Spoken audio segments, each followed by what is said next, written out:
Peter, Yeah. we have returned. I'm going to pick up my phone for a second. Okay. Because, Screenager. yeah, screenager. I'm going to scroll. I'm going to scroll for a little while. Scroll while you the sit gram, there. I'll Yeah. sit there let awkwardly. people- yeah. Wonder if we could do an episode where 40 minutes we just scroll our phones. Would No. people watch? Nobody would watch. I think people would. People like No. watch other people play video games. It'd have to be like ASMR though. It'd have to be Right. like, we'd have to have soothing sounds and sights. Maybe I could like lift up my shirt every once in a while. I'm going to do it. We're just going to scroll and put it out there, see what happens. All right. I saw something the other day. You know who the Toronto Blue Jays are? It's a baseball team? Mm-hmm. Yeah. Okay. They had, I forget why, it was 77 cents, but they had a promotion. 77 cent hot dog night. Okay. Okay. How many do you think they sold? I mean, I don't know how many people fit in the stadium. I don't know. I think in a baseball park, maybe like, 50,000? yeah. So if they didn't run out, They didn't run out. they had a limited supply? Yeah. 150,000? I'm like fondling with my microphone. Yeah. It was like hitting me in the neck. What'd you guess? 150,000? That's a lot. 3 per person? I don't even know if Yeah. you could make that many in a night. That Yeah, seems absurd. Yeah, it seems absurd. The actual number was 102,000, which is still absurd. Yeah, so it's 2 per person? It If actually that- averaged to be about 2.5 per person. Okay. Yeah, on that given night, depending on like how many people were there. Yeah, I mean, logistically, I'd love to, like, how many people you have cooking that? How Yeah. many grills you have going? What actually amazed me the most, Like, so dear 2.5 Lord. per person, whatever. That's not horrible, like in terms of whatever. No. The Like, nutritional content, like whatever. eating like 2 hot dogs is like, I could do that. Yeah. You know what I mean? Yeah. The fact that they made and sold 102,000. That's what I'm saying. That's what fascinated me. That was so fascinating. Logistically, Yeah. boy. I mean, I they would- had to have prepared for that probably. Yeah. Yes. Because yeah. I can't imagine on a given night because it that's was even close. Correct. It was a promo, 77 Yeah. cents per hot dog. So Yeah. of course everybody. Was it normally like $6? I think they're probably more than that. $8? I think hot dogs at like games now are like 10 So plus. it's like a gimmick. Like, Yeah. let's see what we can do. It's a Yeah, and world I think record. they did it last year, and they set some sort of record, and they Yeah. did it again this year. So now it's like a thing. But like, I was actually watching the game live, and what they weren't playing the Red Sox. I just happened to turn on the game, and they kept showing this thing on the TV, like a counter, and it Oh. was just like going up every time they sold like a hot dog. And then I became like totally fascinated. I was like, well, now I got to watch this to like the end. I wonder what marketing person and did see. that. And do you like hot dogs? No. When's the last time you ate a hot dog? I don't remember. Has it been? It's a combination Makes sense. of, it just clearly doesn't fit into like my philosophical like nutritional underpinnings, but it's also Protein. Yeah, no, it's basically Also, who says philosophical nutritional underpinnings? I don't know, but It's like a phrase that would never come out of like my mouth. Like never. I don't know. Those are the 3 words in I don't combination. know if any version of those 3 words would ever like, like in You don't any say- in any combination Yeah. of like those. I don't know. That's just what happened. So you asked me if I like them. Like all beef hot dog. So it's all beef. because I can't get it out of my head that it became a paste of a combination of 30 animals, of the bones, tendons, Yeah. and like scrap meat. Why does it taste so good though? It's like really good. Like right off of the grill. No, not why. Because it has the 3 things that make all junk food taste great: Fat sugar Salt. and sugar. and sugar. All you need. Fat, If you- salt, sugar. If you get the right ratios of fat, There's salt, sugar in and hot dogs? lots. Really? Yeah, because they have to make it taste like extra good. Ah. In the egregious hot dogs. Do you have your phone right there? Pick up your phone. I want to know the. Let's look up. I would imagine that there are some combinations of hot dogs that do not have sugar. No, let's look up like your traditional, like a ball. It's like the Ballpark all beef hot dog. Ballpark Franks. Yeah, like that's the brand, Ballpark. Frank, Like all beef. all beef. And let's get the nutritional breakdown of. Okay. Let's not go over the ingredient list because that would be awkward. But like, let's just get an idea, like how much fat, sugar, protein. So 170 calories, 6 grams of protein, 56 grams of total fat. 56 grams of. No, hold on, I'm a Yeah. moron. Don't Yeah. know why I said that. 15 grams of fat, 6 grams of protein, Okay. 4 grams of carbs. Yeah. So if you have the 4 grams of carbs, then you have to have so where's the carb come from, right? Yeah. Something So in so there. then I have to look at ingredients. I don't know. So if we go, so there it is. So beef and water, Yeah. corn syrup, Yeah. Oh, Salt. corn syrup. Salt. 3 things right there. That's what I just said. Do that again. So it's 3 beef and water, beef and water. corn syrup. Is it beef and water or one ingredient? That's what it says. Like they're not It beef, says beef and comma, water. water. It's a sludge, so it's basically like meat. Let me throw in the garden hose. Yeah. Let me toss in some sugar, and then throw some salt on it. That's the ingredients. So and then the rest of it's, sodium, potassium, all the stuff we phosphate, can't flavoring, sodium ascorbate. So here we are today that we're recording. This is July 3rd. Tomorrow, 4th of July. Yeah. All of us, Come get your bullshit poison. all of us great Americans have been trained on this day to, well, one, apparently, like, relish it like it's like gold or something. I mean, the way that people approach the independence of our country, Gary. the way that, you know how I feel about holidays. Anti-American. No, it's like all Unbelievable. holidays. I have this thing around all holidays. I have like trouble wrapping my head around it. Why people get so excited over this stuff, but like of all of the holidays, this is probably one of the largest hot dog eating holidays. Guess how many there'll be at my party? People can bring them though, right? I feel like there's hot dogs last year. Yes, and then I'd be forced to cook them. Right. That is true. Yeah, you have to cook I them. don't provide I'm them. definitely bringing hot dogs. You should eat one. We should eat one. I am providing steak tips. Yeah. I am providing hamburgers. Yeah. And marinated chicken tenders. Yeah. That's what I'm grilling. Yeah. I will certainly grill other people's food, but like that's what I'm making. All right. Yeah. If I brought hot dogs, would you eat one with me? No, I wouldn't eat one. Why not? Because not only is it like it's not like it's I so eat salad. No, I know. I have a hard time swallowing it. Because it has to get through the chewing process, and I viscerally like want to just eject it from my mouth. hard time. Okay, we're definitely very hard. We're definitely having you take a bite, and then I'm going to film what happened. I mean, I could do it, and I would chew it up, and I wouldn't want to do it. I wouldn't want to do it the whole So time. when it comes right off of the grill, and it's like it's like steaming hot, and it's like so good. It's like so good. I remember the last time I had it before I had these feelings. I remember it being tasty. Like I'm sure it tastes great. Yeah. Yeah. Huh. I All right. I can't get through it. Well, hopefully, very different. by the time this comes out, 4th of July will be long gone. I hope everybody enjoyed their beef and water. Fun with your friends and family. Corn syrup. Yeah, don't get too wasted. And salt. Yeah. Okay. Moving on to the actual show. Yes. Recently, a client, and I think we get this actually pretty often, had made a statement to you, and it got me thinking. You actually posted it in our Slack channel, Okay. like for the whole company, Yeah. like what this person said to you. And it got me thinking in general around what it is that we do for a career or like a profession, not just this business, but in general, since becoming physical therapist, personal training, or whatever, right? Health coaching kind of applies across the board. And it made me think like that's actually what we do. I was like, that's actually more of a description of like what we do. I agree with that. That's why I put it. Than the actual job. I prompted none of it. Right. It couldn't have been more just like off the cuff from what she said. I was Yeah. like, oh, these are all the things that we like. Yeah, it's what we do. Tried to do. And then it made me also think about like there was that book I read or something I read or was told or whatever around when somebody meets you at a cocktail party or you're at a bar or whatever, you meet somebody brand new. Yeah. You get the how you doing? What do you do? And we always just answer with like the title of our job, right? Physical therapist, accountant, lawyer, whatever, right?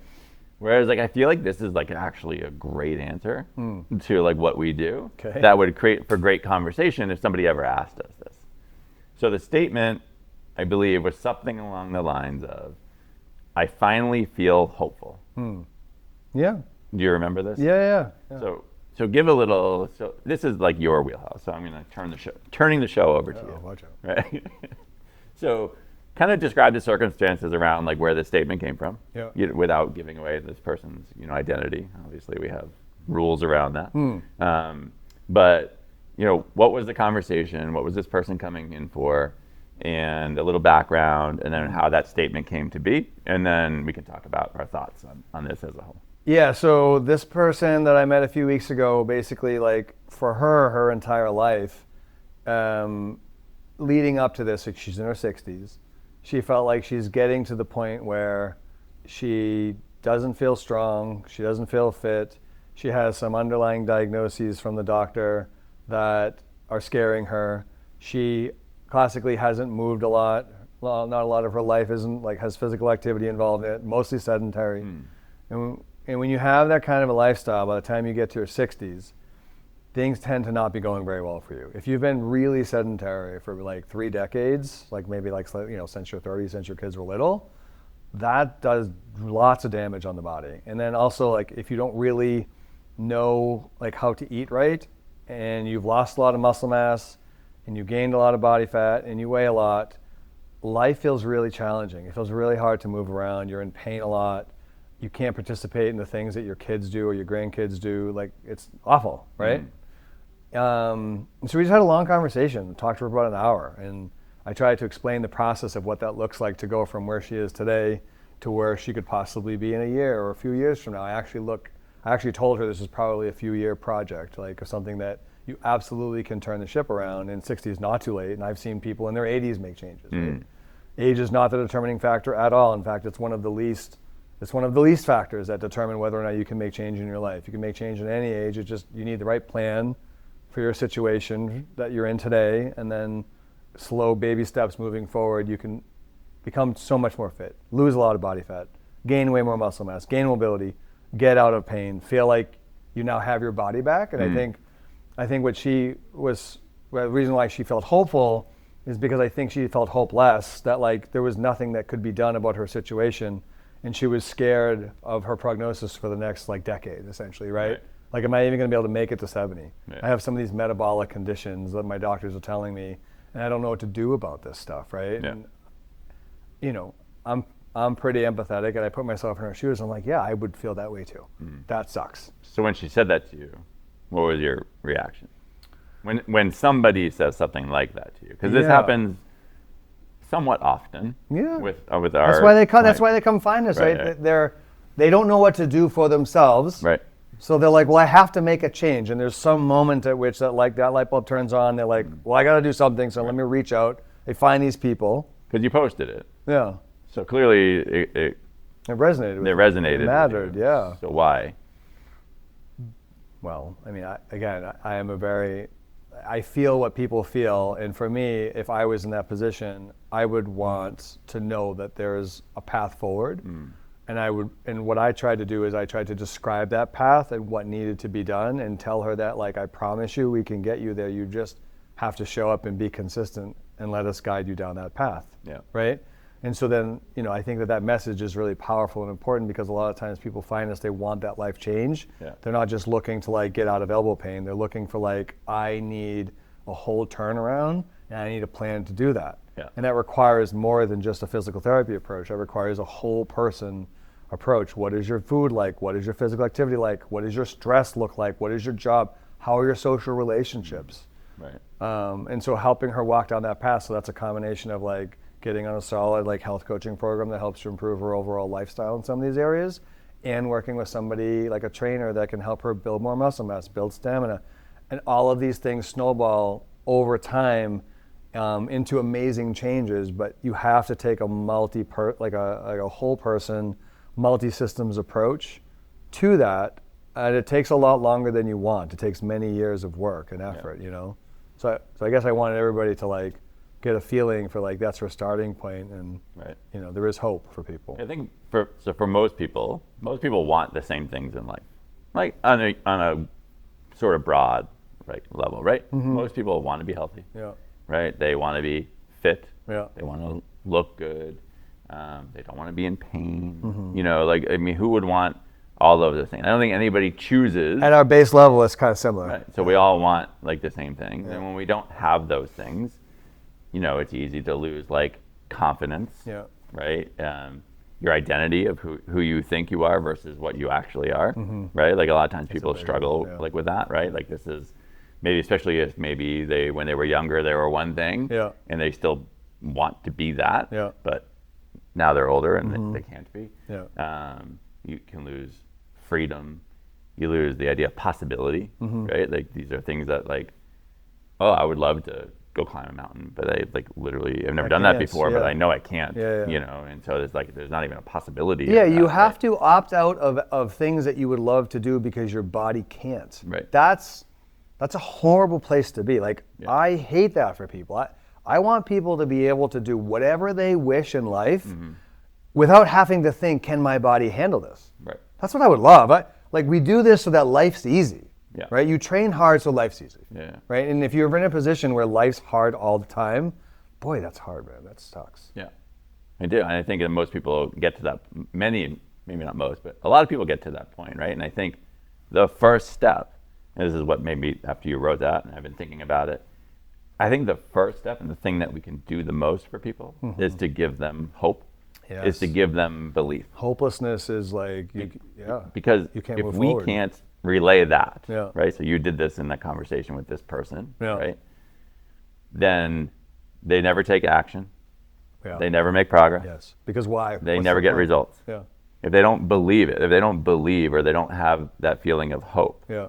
like that's literally the first step. Yeah. And I think that was something that I didn't ever really thought of, even though I think I probably do that with my people. I think you do, I think all physical therapists probably have to do that in some way. Yes, I can help you get out have of to pain believe, or whatever. yeah. And in our case, I can help you get out of pain. I can help you lose weight. I can help you get stronger. I can help you do all that. These things are all possible, and here is why. Yeah. But you really have to, unless they believe it, unless they really feel like they have hope, Yeah. that is the first step. Yeah. Then nothing else happens after that. Yeah. And so then how do we create that?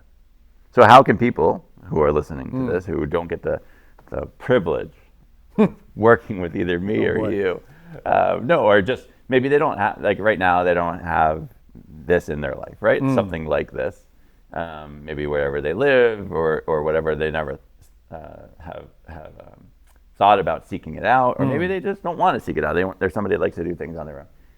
How do you create that? How do you create belief or hope? I guess it's hard if you don't have the experience. I think it's generally very hard for people who don't have the experience of change. I think one of the things that I have the most value from in my life is I've learned that anything literally in life can change if you just work at it with intention. So it kind of goes back to a few podcasts ago, you start with the beginner's mindset. Okay, I don't know anything about my body or how to be healthy or how to be fit or how to be strong. I've never done any of this my whole life, but it was really important to me and I feel my health slipping away and I want to do it.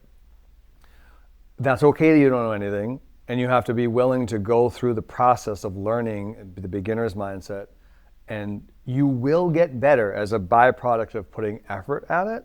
You just don't know it yet. And so for people that haven't had that process happen to them before, they don't understand that that's true. And so I know that to be true. And so what I try to do when I'm talking to people is let that experience speak through me and to them, and to tell them what I know to be true about what can happen for them if they just allow that process to take place. And so it's starting with baby steps. So we try to meet them where they're at. Don't do too much. Don't do it all at once. Start with very small things that you can manage and just be intentional, and know that over time, if you continue to put effort towards this thing that you want to improve, it will, because you've made it so. But it won't if you, like you said, if you don't have hope that that's true, if you don't believe that that process can happen, there's no steps to take, because what's the point? Because I will not improve, I will not get better, this is hopeless, I am a victim.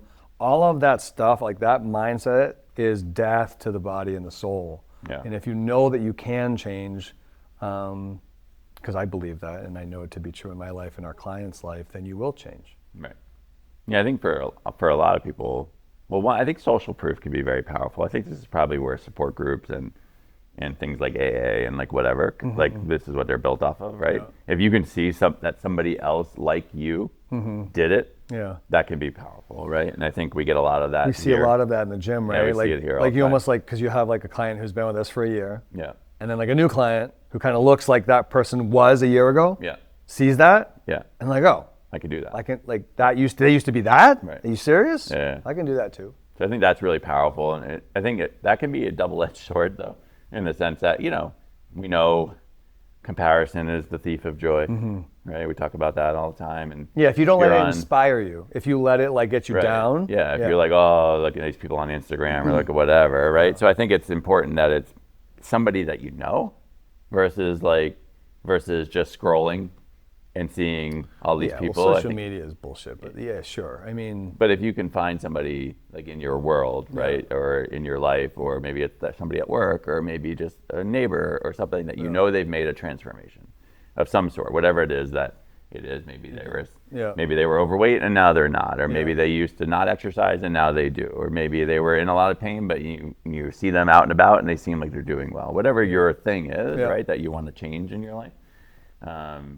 You try to find a person that you know has done it, and start to ask questions. You know, how did you do it? What were the first steps? Like, you know, and start to believe that can be you. And I think if, you know, again, going back to hope, like if they can give you hope because you now know it is possible. Because they did it, and so can you. Right, and then it comes into like, well, now let me learn how to do that. Yeah. The path is different for everybody. Yeah, for sure. But I think the beginning one is always hope, and then number two is, like you said, it's like small little changes. Yeah, right? don't stop trying. Yeah. And you'll hit roadblocks, and things will be difficult, and there will be challenges.